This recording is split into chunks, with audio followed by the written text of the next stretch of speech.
Olá, pessoal, tudo bem? Bom, eu fiquei com o ponto 6, no qual eu tenho que falar um pouquinho para vocês sobre a questão do autor nos dias atuais e as suas produções. O que acontece com as produções que nós temos hoje e o que acontece com o nosso espaço midiático? Se nós formos pensar, hoje nós temos o texto muito em movimento. E se nós formos pensar um pouco mais, muitas vezes a gente julga que hoje o jovem ele não está mais utilizando a escrita, que ele pouco escreve, pouco lê. Mas é um engano nosso. Hoje tudo se escreve. Hoje a produção de escrita é muito maior.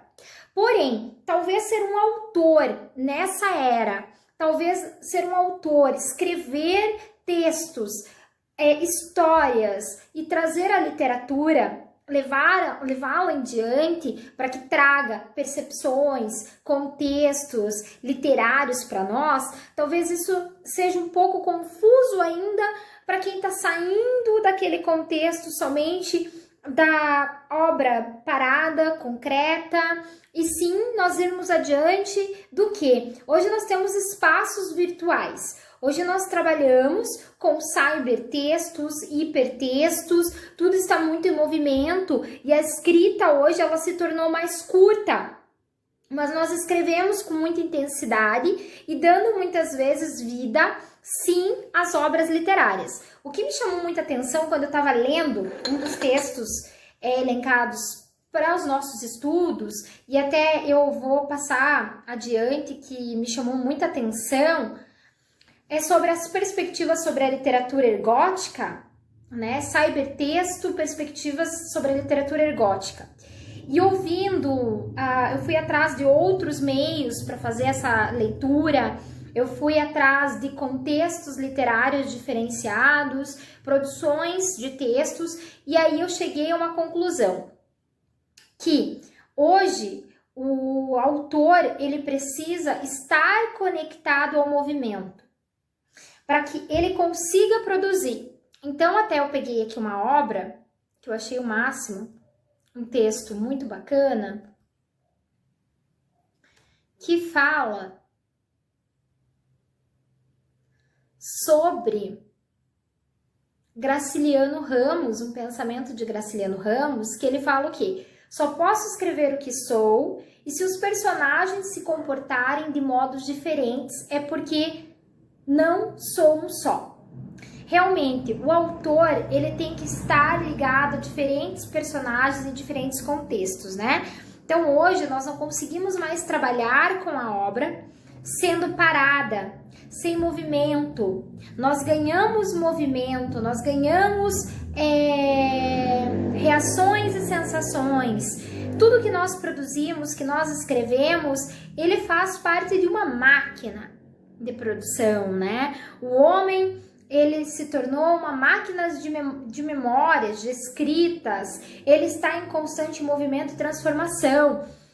Como nós utilizamos tanto esse meio tecnológico? Como eu vou ser um autor nesse meio, né? Eu gosto muito de uma frase de Cortella que ele diz assim: nós pensamos que o ensino EAD é o primeiro, hoje no século XXI, que o ensino EAD surgiu e que ele está aí presente para nós.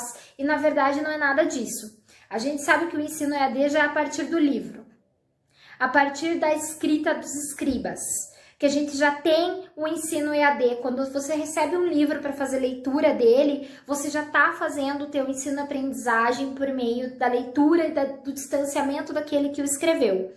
Hoje nós temos um autor que ele tem que estar ligado nos acontecimentos, que ele tem que estar ligado nos diferentes momentos, que ele tem que fazer uma alfabetização tecnológica. Eu adorei nas leituras que eu fiz e nas escritas que eu procurei de diferentes autores.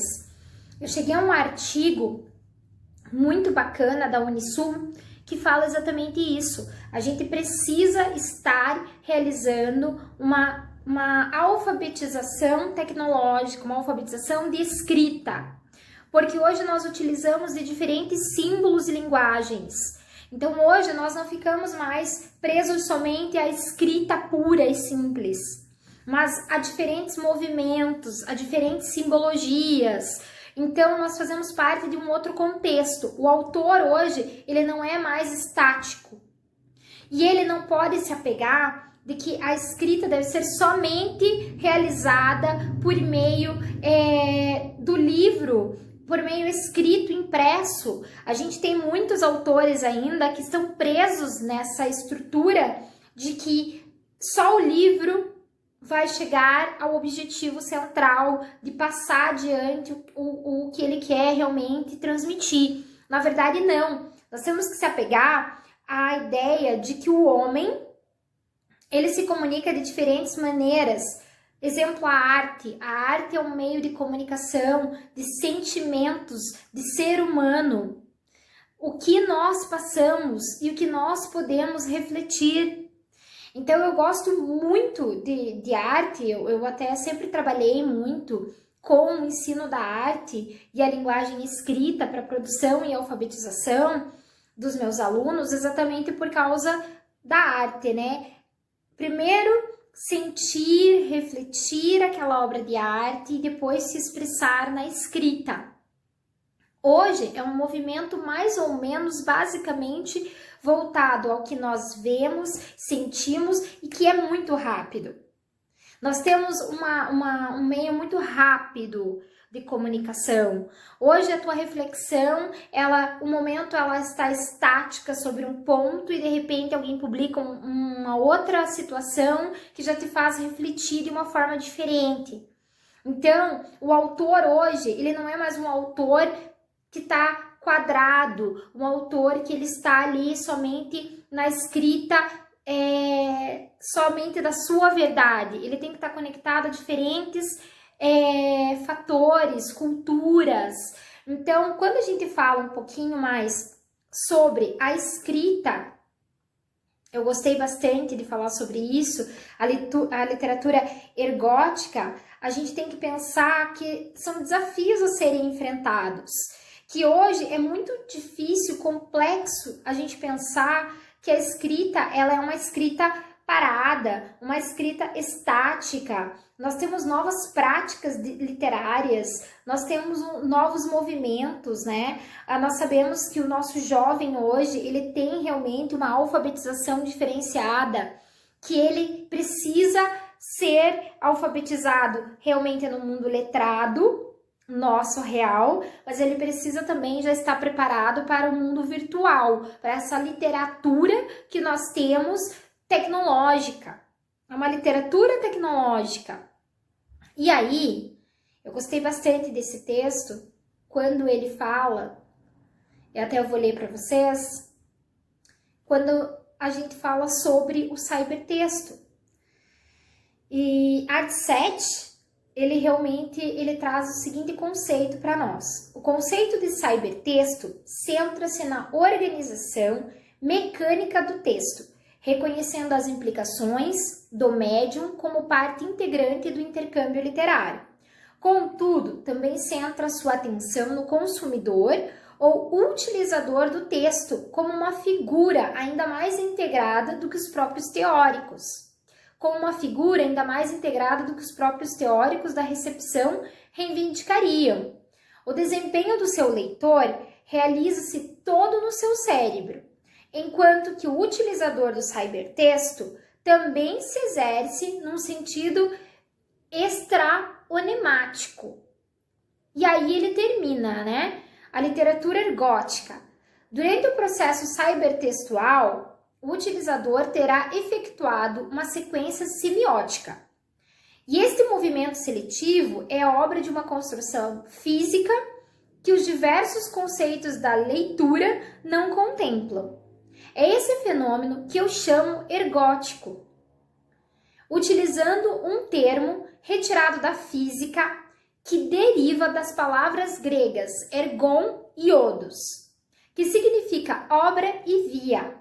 Na literatura ergótica, exigem-se diligências fora do comum para permitir ao leitor percorrer o texto, para que a literatura ergótica faça sentido como conceito. Tem de haver também literatura não ergótica, onde o esforço para percorrer o texto é trivial, sem que o leitor assuma responsabilidades extranoemáticas, à exceção de, por exemplo, movimentar a vista e virar as páginas periódica ou arbitrariamente. Diferente de outros teóricos que privilegiam a mídia como fator diferencial, as citações indicam que a distinção passa pelo papel do leitor. Para evidenciar isso, o autor compara o tradicional como um torcedor de futebol que, por mais que grite, não possui o mesmo poder do jogador. Mostra-se impotente para influenciar o resultado.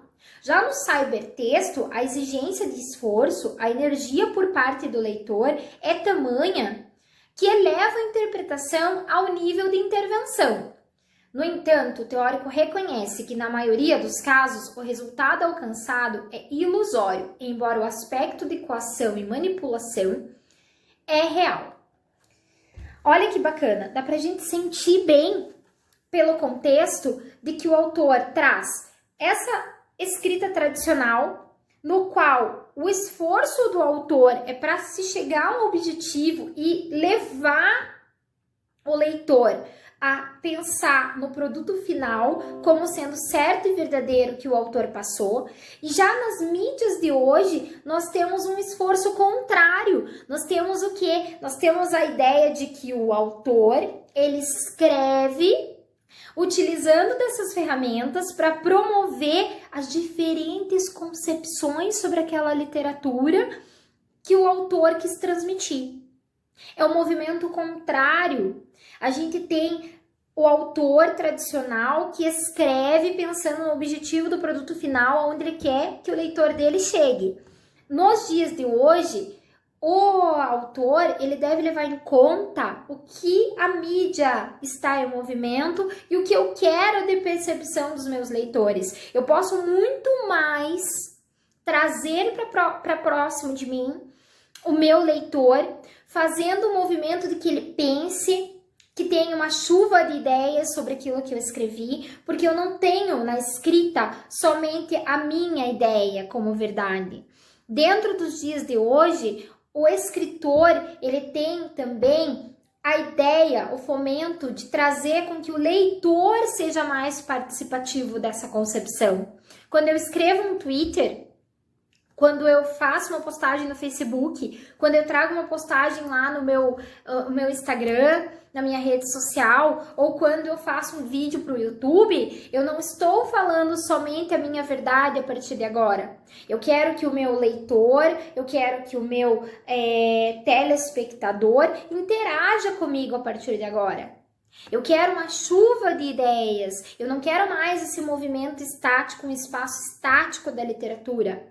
Na pós-modernidade, eu tenho um movimento contrário e por isso que eu preciso alfabetizar dentro das novas mídias e tecnologias os nossos alunos.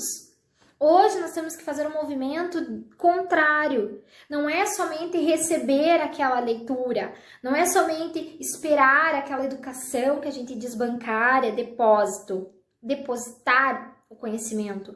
Hoje eu quero fazer uma leitura, mas eu trago, por exemplo, um podcast para que complemente a leitura do meu aluno. Olha que bacana, a nossa própria professora Verônica. Hoje o que ela fez no movimento que ela fez? Trazer para nós os textos, o pedacinho do céu, que eu adorei, porque dá aquela visão de que como foi a princípio a primeira obra e a segunda obra o que nos trouxe. E hoje ela traz o podcast falando para nós sobre essa chuva de ideias, o que é contemporâneo, o que é pós-moderno, o que nós temos que refletir sobre o novo leitor e sobre o novo autor. Nós estamos passando por um processo de transformação e essa transformação ela tem que ser estudada de perto. Eu sou da área de pedagogia e da área de direito, então meus colegas de turma, sempre que quiserem, podem me corrigir. E eu aceito sugestões porque para mim é uma ciência nova, eu estou aprendendo com vocês. Mas eu sempre fui professora alfabetizadora. E eu comecei a sentir esse movimento de que as coisas estavam mudando de que a gente estava entrando numa nova era de aprendizagem, de ensino-aprendizagem, e que meu aluno já não recebia mais tudo estático, mas que ele recebia com uma percepção nova de movimento e de interação.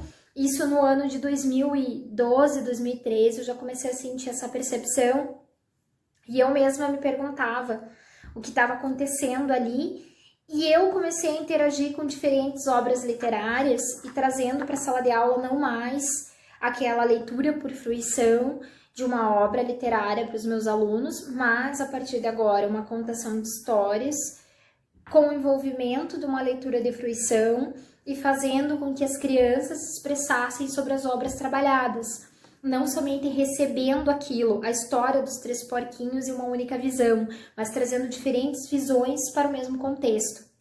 E agora, o mestrado em literatura me fez pensar muito também sobre o direito, porque eu sou formada em direito.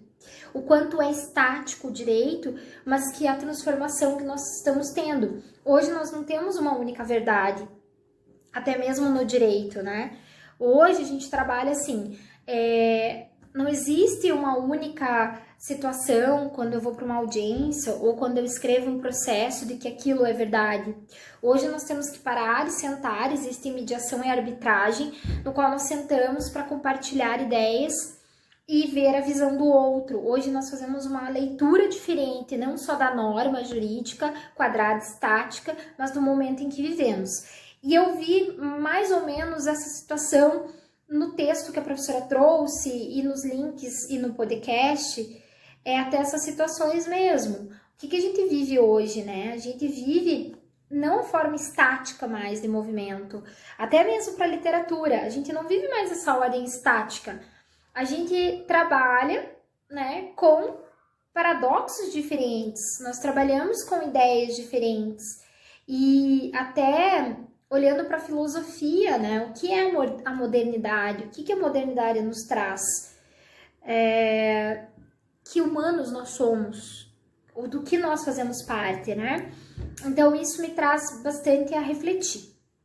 E eu gostei bastante quando a professora traz todas essas diferenças para nós, do cybertexto, do hipertexto, da interação, né, com a hipertextualidade, o movimento das escritas, como nós temos essa interação hoje, né?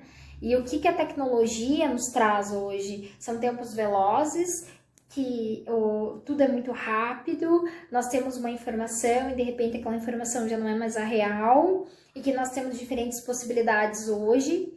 Então nós temos a origem da tradição, da comunicação oral, mas ainda continuamos com a comunicação expressa muito forte, escrita, porém esse movimento está mudando. A partir do momento que hoje eu paro para assistir um jornal e eu tenho um podcast depois para complementar minhas ideias, a minha reflexão, eu estou dentro desse movimento de que nada é estático, então eu não tenho mais aquele jornal somente para ler nas minhas mãos, mas eu tenho a podcast do autor daquele texto, eu tenho a visão dos leitores sobre aquele texto, e eu tenho argumentos e pessoas tweetando e postando coisas na mídia sobre aquele texto. Então hoje a gente não trabalha mais o estático. Então o autor hoje ele tem que estar ligado a essas diferentes culturas midiáticas, ele tem que estar ligado que não existe um só fator de linguagem, eu tenho que atingir os diferentes fatores, que existe uma comunicação expressa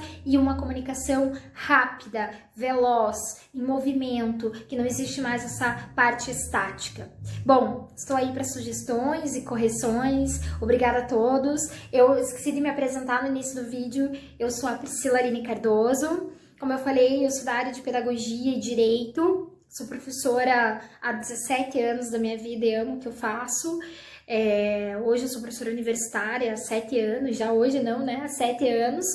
E sou apaixonada pelo que eu faço. Quando eu escolhi fazer esse mestrado, foi porque eu trabalho muito com a comunicação e escrita.